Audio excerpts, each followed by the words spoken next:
بداية إذن استقبل اليوم رئيس الجمهورية السيد عبد العزيز بوتفليقة استقبل الدبلوماسي الجزائري ووزير الشؤون الخارجية الأسبق الأخضر الإبراهيمي.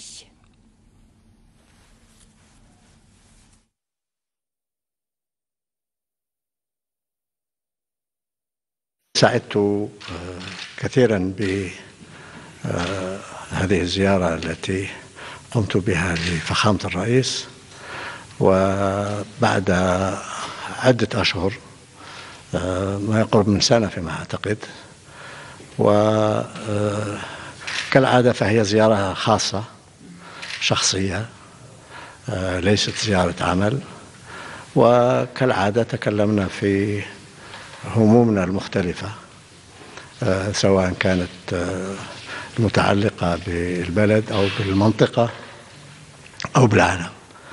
الأوضاع الدولية قاعدة تتغير بسرعة، ويعني كان أنا دائما أستفيد بالاستماع لآراء فخامة الرئيس والأخ الرئيس، وهكذا كان اليوم كما، وأشكره شكرا جزيلا على الوقت اللي خصه لي اليوم. شكرا لكم. أهلا.